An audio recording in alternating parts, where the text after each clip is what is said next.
नमस्कार, स्वागत है आपका किस्सा कुर्सी में। मैं हूं आपके साथ अतुल प्रताप सिंह और हम इस वक्त मौजूद हैं गुरुग्राम में।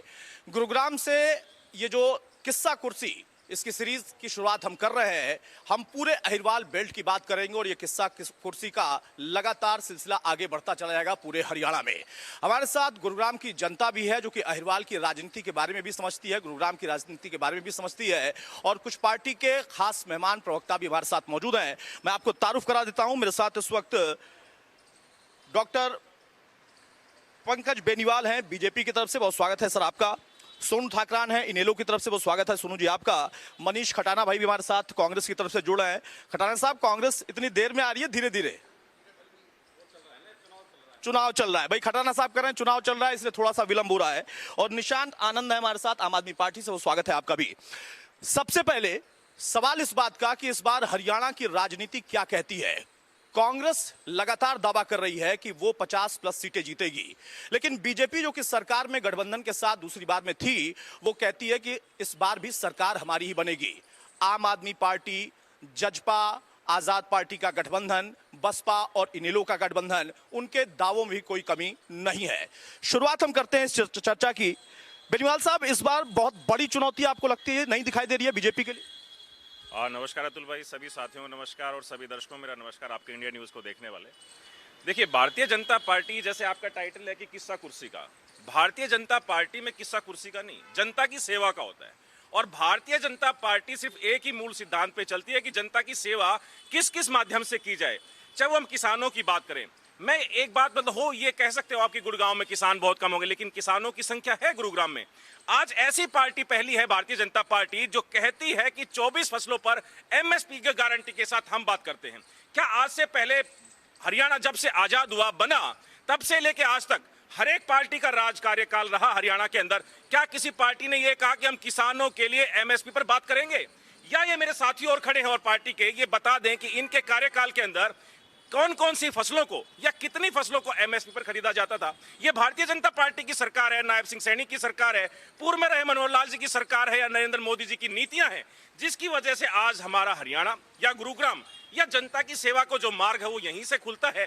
क्योंकि हम लोग कहते हैं कि जैसे जो जो जनता की दिक्कतें हैं उनका अगर सामना करना है, उनको समाधान करना है, तो भारतीय जनता पार्टी के साथ रहना। गुरुग्राम इतना काम किया था तो बदलाव क्यों करना पड़ गया आपको? देखिए, ये और कोई पार्टी नहीं है, ये परिवारवाद की पार्टी नहीं है कि एक परिवार के इर्द गिर्द या एक आदमी के इर्द गिर्द पार्टी चलती रहेगी। यहां पर मनोहर लाल जी को लेकर के तमाम आपका भी सवाल आ गया, लेकिन मनोहर लाल जी को कितना बड़ा दायित्व दिया गया, राष्ट्रीय लेवल पे उनको 2-2 मंत्रालय दे दिए गए। ये कोई छोटी बात है क्या?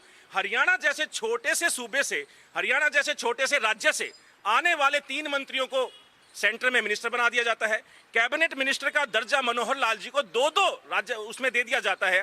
तो ये देखने वाली, सोचने वाली बात है कि भारतीय जनता पार्टी में मनोहर लाल जी की कार्यशैली कितनी अच्छी रही होगी या उनका सोच कितनी अच्छी रही होगी हमारे हरियाणा को आगे निकालने के लिए और देश को आगे निकालने के लिए कितनी अच्छी योजनाएं उनके पास नहीं होंगी। इसलिए भारतीय जनता पार्टी ने उनको सेंटर में दिया। मतलब आपको लगता है कि जो बदलाव आपने किए चेहरे के तौर पर या फिर जो योजनाएं सैनी साहब के नाम की घोषणा के बाद होने पर आप लोगों ने उसके बारे में जिक्र किया, उसका फायदा मिलेगा? कांग्रेस को क्यों लगता है कि इस बार कांग्रेस की सरकार? देखिए, मेरे भाई ने बहुत बड़ी बड़ी बातें करी, किसानों की बातें करी, एमएसपी की बातें करी, खट्टर साहब की बातें करी, इस सूबे से निकाल के बड़े बड़े मंत्रालय दे दिए उनको देश के अंदर।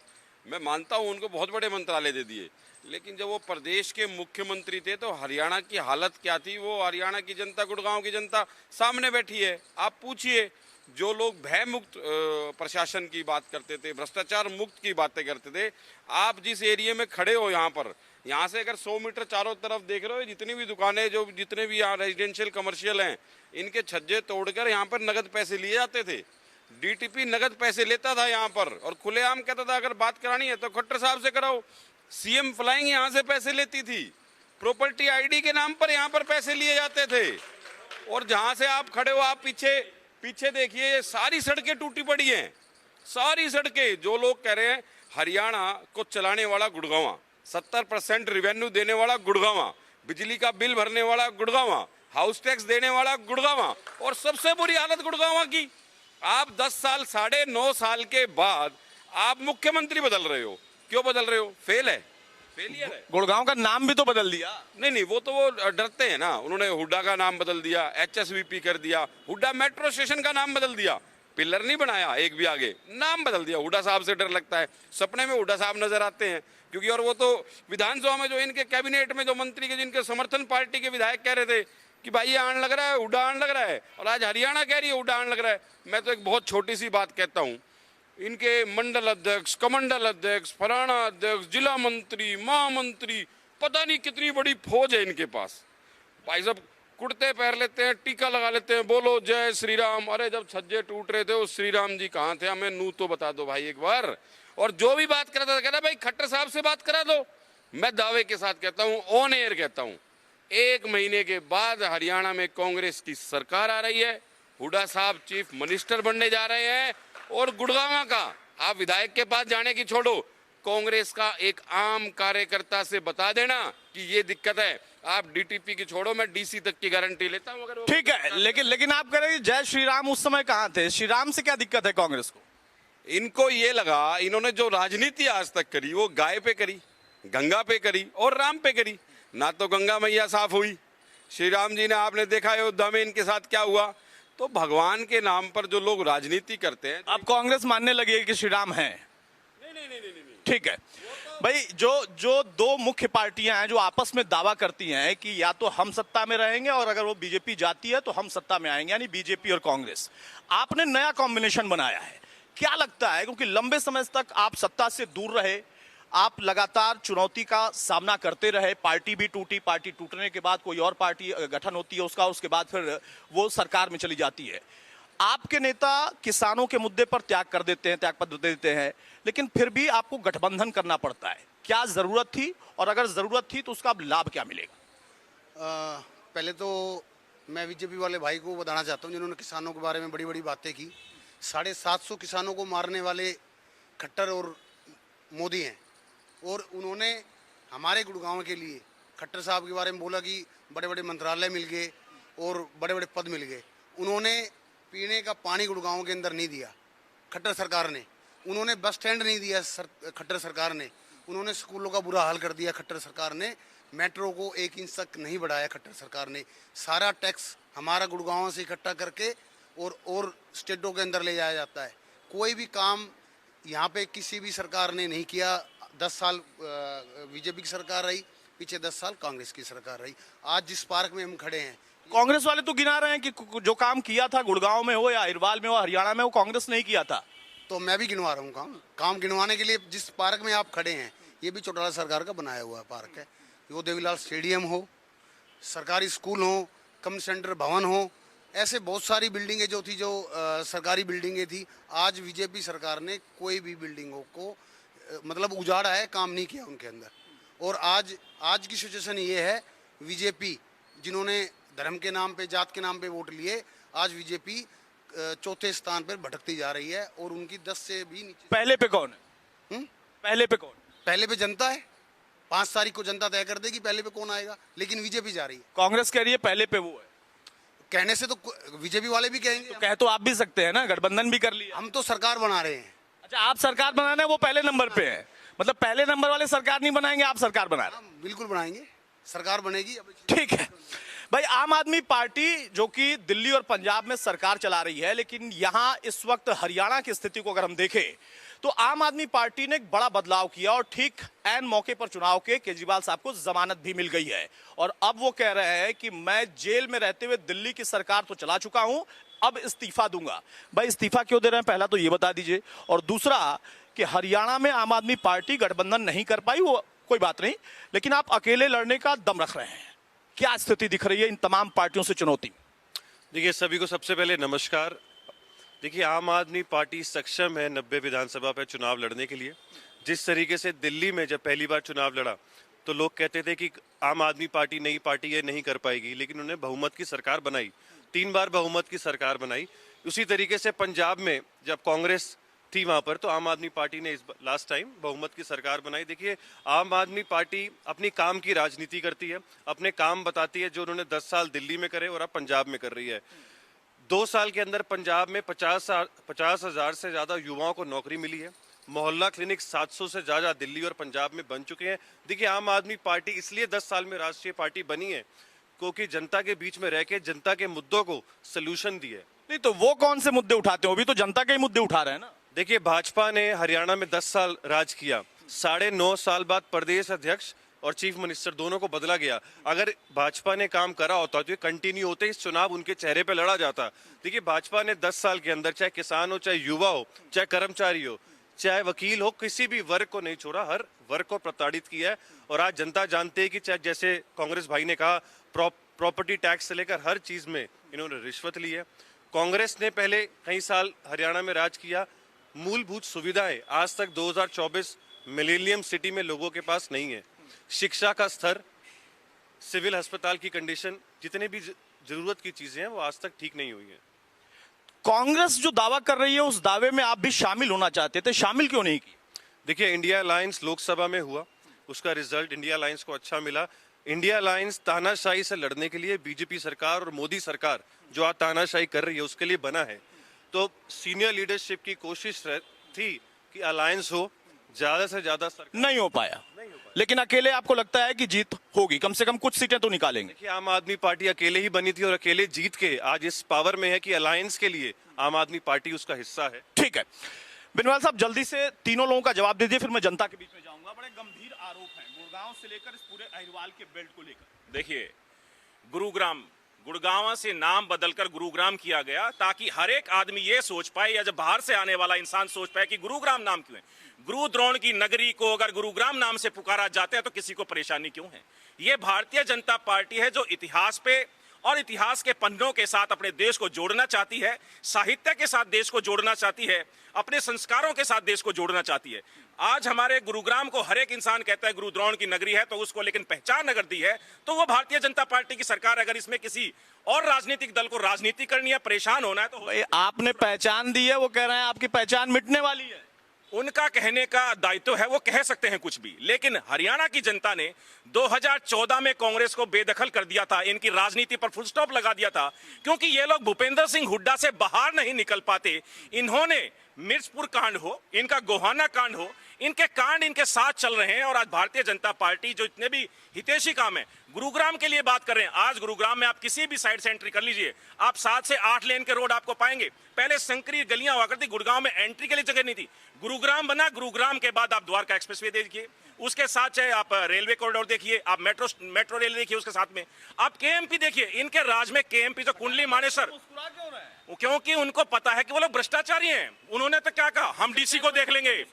आप देखिए इन्होंने क्या कहा, हम डीसी को देख लेंगे। इनकी भाषा शैली आज ये ऐसी है, इनके पिछले 10 साल में भी ऐसी ही थी, क्योंकि ये तो ना तो जनता को कुछ समझते हैं, ना कर्मचारियों को कुछ समझते हैं, ना अधिकारियों को कुछ समझते हैं। भारतीय जनता पार्टी जनता को, अधिकारियों को, कर्मचारियों को, सबको मान सम्मान बराबर देती है। आज हम अगर कुंडली मानेसर में एक्सप्रेसवे की बात कर रहा था, इनके कार्यकाल में 10 साल तक सिर्फ उसमें से मिट्टी की चोरी होती रही है। वो आने के बाद भारतीय जनता पार्टी ने बनाया। अगर गुरुग्राम को अगर जोड़ा है कनेक्टिविटी के माध्यम से, किसी भी क्षेत्र का विकास तब होता है जब कनेक्टिविटी उसके पास हो। आज अगर गुरुग्राम, पहले आपने सुना होगा एक महाजाम, शायद आपने भी कवर किया था, उस महाजाम को खत्म करते हुए सारे रोडों पर अंडरपास, ऊपर फ्लाईओवर बना करके अगर आज उस महाजाम से निजात दिलाई है तो वो भारतीय जनता पार्टी की। अंडरपास में गाड़ियां चलती हैं, नाव भी चलती है कभी कभी। देखिए, ये बारिश का जो मौसम है, बारिश के मौसम में बारिश अगर अधिक आ जाए तो पानी जा सकता है। ये मतलब प्राकृतिक आपदा है, किसी के हाथ की बात नहीं है। लेकिन सभी चीजों से निपटारण करने के लिए भारतीय जनता पार्टी ने काम किए हैं। खटाना साहब छोटा सा जवाब।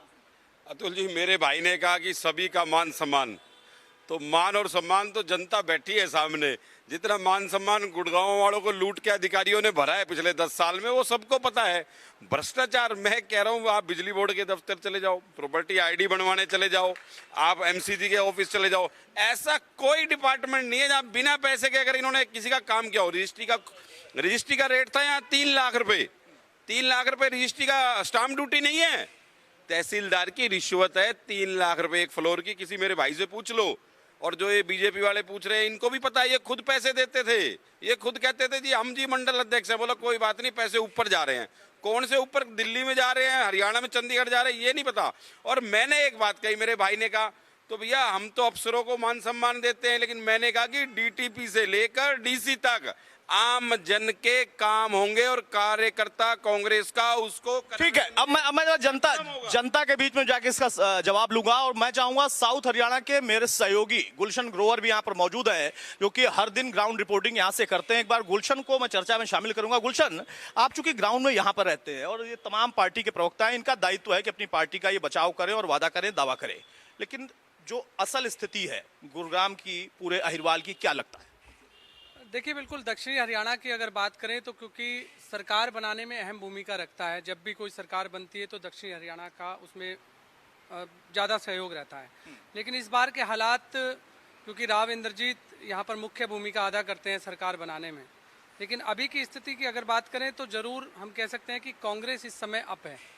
क्योंकि पहले हम देखते थे कि जब बीजेपी में 2014 में राव इंद्रजीत आए तो एक वेव थी उस समय बीजेपी की, तो इसलिए सरकार बनी। 2019 में हमने देखा 75 पार का नारा दिया तो लोगों को लगा कि बीजेपी की सरकार आ रही है, तो फिर दोबारा से बीजेपी ने अपनी सरकार बनाई। तो एक नहीं, तो अहिरवाल में राव साहब की जो नाराजगी बीजेपी ने दूर कर दी और उनके हिसाब से टिकट का वितरण हुआ है, उसका फायदा मिल रहा है? बिल्कुल, कुछ सीटें ऐसी हैं जहां पर राव इंद्रजीत ने कहा कि यहाँ से, जब पटौदी की सीट ले लीजिए, बिमला चौधरी को वो दिलवाना चाहते थे, वो सीट राव इंद्रजीत के सहयोग से मिली। अपनी बेटी को टिकट दिलाना चाहते थे आरती राव को, उनको वहाँ से टिकट मिली। कोसली से अनिल दाहिने को अनिल को दिलाना चाहते थे, वहाँ से मिली, क्योंकि कोसली से इस समय के विधायक लक्ष्मण सिंह यादव वो रेवाड़ी से चुनाव लड़ रहे हैं। तो जरूर इसका फायदा मिलेगा, क्योंकि राव नरवीर एक बड़ा चेहरा वो भी हैं दक्षिण हरियाणा में, वो भी बीजेपी से हैं, तो जरूर बादशाहपुर की सीट भी। मतलब आपको लगता है कि हाँ, बदलाव से शायद कुछ फायदा मिल जाए। बाकी पार्टियों का क्या है अहिरवाल में? देखिए, यहाँ केवल कांग्रेस और बीजेपी का मुकाबला है। और पत्रकार के तौर पर आपका ये आकलन है कि बीजेपी और कांग्रेस ही है? इस बार चुनाव, भाई आप दोनों लोग नाराज हो जाइएगा गुलशन से, इस बार लेकिन जो वस्तु स्थिति होती है, गुलशन हर दिन यहाँ से जब रिपोर्टिंग करते हैं तो बताते हैं, लेकिन जो आखिरी दांव होता है वो जनता का ही होता है। इसीलिए आज जनता यहाँ पर बैठी हुई है और जो माननीय है, पार्टी के प्रवक्ता है, नेता है, वो खड़े हैं, क्योंकि ये चुनाव का दौर है। हमारे साथ जनता भी यहाँ पर मौजूद है। मैम, आप कुछ कहना चाहेंगी या कोई सवाल लेना चाहेंगी? आप खड़े हो जाए, इधर चेहरा करिए।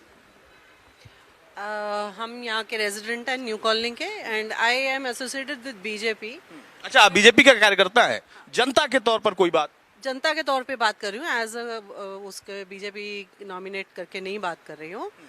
हमारे इश्यूज क्या हैं? Everyday issues, everyday hassles, cleanliness, sewerage, यहाँ पे ट्रैफिक जैम्स। अभी अगर हम बारिशों के दिनों में we are at a house arrest, हम बाहर नहीं निकल सकते हैं। आप देखो, भाई बड़ी दिलचस्प बात है, बीजेपी से जुड़ी हुई हैं लेकिन उसके बावजूद मुद्दे गिना रही हैं। मुद्दे गिना रही हैं, ये बहुत जरूरी है। नॉट अबाउट द मुद्दे, this is about the whole colony. ये मेरा कोई इंडिविजुअल इशू नहीं है। ये हम बेनीवाल साहब जवाब तैयार रखिएगा। एवरीडे प्रॉब्लम्स झेल रहे हैं, जिसलिए हम यहाँ बैठे हैं। This is only way. ठीक है, मैं इसका जवाब लूंगा। प्लीज मैम बैठ जाए। हाँ सर, आप बताएं। नमस्कार, मेरा नाम गौरव शर्मा है। तो ब्राह्मण होने के नाते एक बात मैं जरूर कहना चाहूँगा, ये श्री राम को बाद में सभी पार्टियां लेके आती हैं। इस गुड़गांव शहर ने श्री राम के मुख्य दिवाली त्यौहार को 4 साल से, पिछली 4 दिवाली हम कूड़े पे बना चुके हैं। कूड़े पे बैठ के हम लोग सीवर का पानी पी रहे हैं, आवारा पशुओं के साथ उन्हीं की तरह रह रहे हैं। यहाँ इतना बुरा हाल है, और यहाँ पर पार्टी विशेष की बात नहीं है, हमें किसी पार्टी की नहीं। एक आदमी यहाँ 7 साल से काम कर रहा है, जो निर्दलीय इस बार उम्मीदवार है। ऐसा भी नहीं है, कई लोगों ने विचार बनाया हुआ है और काफ़ी लोगों ने मूड बनाया हुआ है। उनके नामांकन में दिखाया भी था कि जनता इस बार कुछ और चाहती है, हमारा मूड चेंज है, बिल्कुल चेंज है। तो ये भगवान का। अच्छा, पार्टी से अलग हटकर आपको लगता है कि इस बार जो इंडिविजुअल कैंडिडेट उतरे हैं, वो किसी पार्टी से उतरे हों या फिर निर्दलीय उतरे हों, उनकी अपनी भी एक पहचान है और उसके आधार पर भी जनता वोट करेगी, ऐसा है क्या? बिल्कुल बिल्कुल। दरअसल यहाँ पर नाम मत लीजिएगा किसी का। नहीं ले रहा। गुड़गांव में जो 77 नंबर विधानसभा है, यहाँ की सीट पे ऐसे उम्मीदवार हैं जो 7 साल से यहाँ काम कर रहे हैं। देखिए, एक आदमी बोल रहा है कि मैं आऊंगा तो करूंगा, एक आदमी 5 साल से आया ही नहीं। कर रहा है एक आदमी 5 साल से आया ही नहीं। 2 कैंडिडेट पार्टी के हैं यहाँ पर। एक बोल रहा है मैं 5 साल में आऊंगा तो करूंगा, एक 5 साल से आया ही नहीं, और एक 7 साल से कर रहा है। तो जो मेरी भाई ये एक अलग विषय है, सरा बैठ जाए, कि जो पार्टियों ने कैंडिडेट तय किया है वो किसी भी पार्टी के हो, उसके अलावा जो इंडिविजुअल कैंडिडेट खड़े हुए हैं या किसी पार्टी में गए, उनकी व्यक्तिगत जो छवि है वो भी अपने आप में एक बड़ा मुद्दा है। बेनीवाल साहब, एक छोटा सा जवाब, उसके बाद मैं फिर जनता के बीच में जाऊंगा। भाई बड़े गंभीर मुद्दे उठाए। यहाँ तक सुन नहीं पाया अतुल जी मैं। उन्होंने बहुत सारे मुद्दे उठाए, अब आपसे जुड़ी हुई बता रही हैं कि बीजेपी से ही जुड़ी हैं, ट्रैफिक जाम और हाउस अरेस्ट तक की बात वो कर रही हैं। वो कह रही हैं कि देखिए, ट्रैफिक जाम की बात मैंने ही अपने वक्तव्य में कही कि महाजाम ट्रैफिक जाम गुड़गांव के अंदर हुआ, उससे निजात पाने के लिए जो जो कार्य होने चाहिए थे, या कितनी रोडों को चौड़ा करना चाहिए था और कितने फ्लाईओवर बनने चाहिए थे, अंडरपास बनने चाहिए थे, वो सारे के सारे गुरुग्राम में ही बने हैं, वो गुरुग्राम से बाहर नहीं बने। अगर आंखें बंद करके कोई यूं कह दे कि द्वारका एक्सप्रेसवे गुरुग्राम में नहीं बना, तो कुछ कह नहीं सकते। अगर कोई कहते हैं कि गुड़गांव को दिल्ली मुंबई एक्सप्रेसवे से नहीं जोड़ा गया, तो उसकी आंखें बंद हो सकती है, मैं कुछ नहीं कह सकता। अगर कोई यूं कह दे कि सोहना एलिवेटेड रोड नहीं बना, सोहना एलिवेटेड रोड नहीं बना, क्या सोहना एलिवेटेड रोड नहीं बना? सोहना एलिवेटेड रोड नहीं बना या द्वारका एक्सप्रेसवे बने, सारे रोड बनाए गए। हमने बीजेपी वाले हमेशा एक बात करते हैं, देखिए दिल्ली की बात करो और बॉम्बे का रास्ता बता रहे हैं, बात दिल्ली की जाने की है, रास्ता बॉम्बे का बताया जा रहा है। अरे बॉम्बे तक जाने के लिए भी तो रास्ता चाहिए, वो तो रास्ता है ही नहीं। मुद्दा यही है, मुद्दा है ही नहीं मुद्दा। हाँ सोनू भाई क्या कह रहे हो?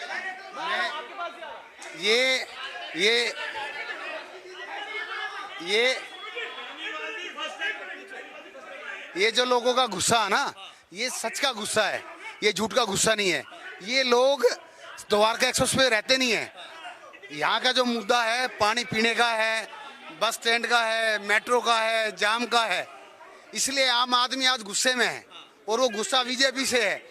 भाई बेनीवाल साहब एक बात तो है, बेनीवाल साहब एक बात तो है, बेनीवाल साहब एक बात तो है कि जब आपकी बात दिल्ली से हो रही है तो आप बात बॉम्बे कर रही हो, नाराजगी है और लोगों के पास जाते हैं। सर आइए प्लीज। ये हमारे मित्र हैं बेनीवाल साहब, मुझे लगता है ये हेलीकॉप्टर से यहाँ आए। आप एक काम करो ना, बेनीवाल साहब मेरी स्कूटी के पीछे बैठे, मेरी स्कूटी के पीछे बैठे और मेडिन सिटी तक जाके दिखाएं। मेडिन सिटी का रास्ता यहाँ से 5 मिनट का है, अगर आधा घंटे से पहले पहुंच जाए। एक्सप्रेस वे जिनका ये नाम ले रहे हैं वहां पहुंच के दिखाएं 45 मिनट। आप जहाँ खड़े हैं ना, ये प्राइवेट आदमी ने बनवाया है, प्राइवेट, जहाँ आप जिस साइड के नीचे खड़े हो, जिस पार्क में आप खड़े हो, ये प्राइवेट संस्था ने बनाया है। क्या बात कर रहे हैं बेनीवाल साहब? सोनू जी तो कहते कि उनकी पार्टी ने बनवाया। नहीं ये बात ऊपर की छत ये पंखे।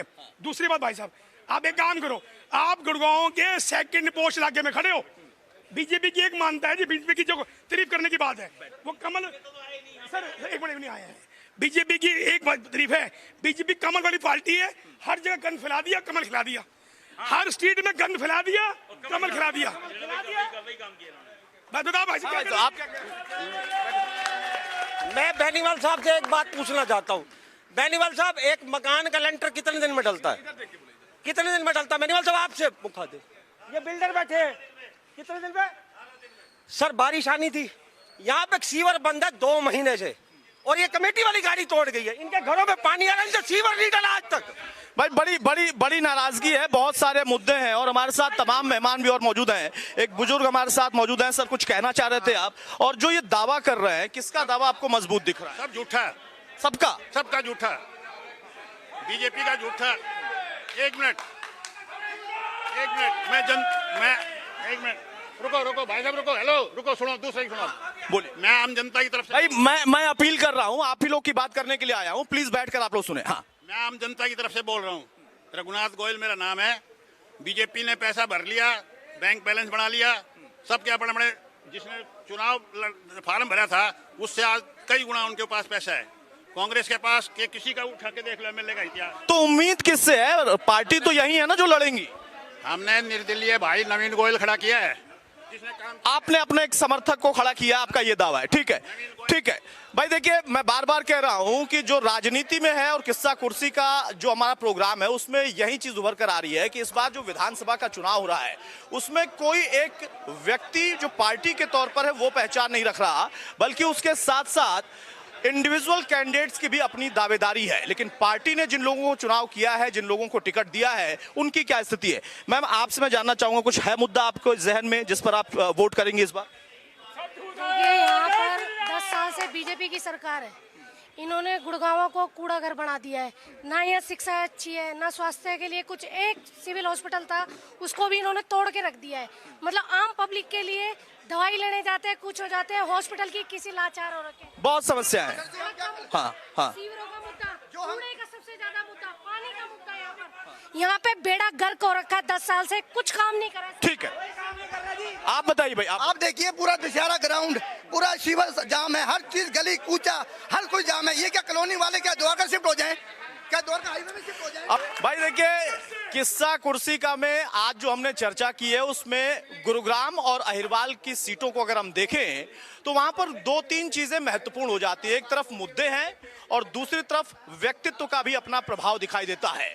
फिलहाल आज के लिए किस्सा कुर्सी में बस इतना ही, लेकिन ये सिलसिला बदस्तूर जारी रहेगा। नमस्कार।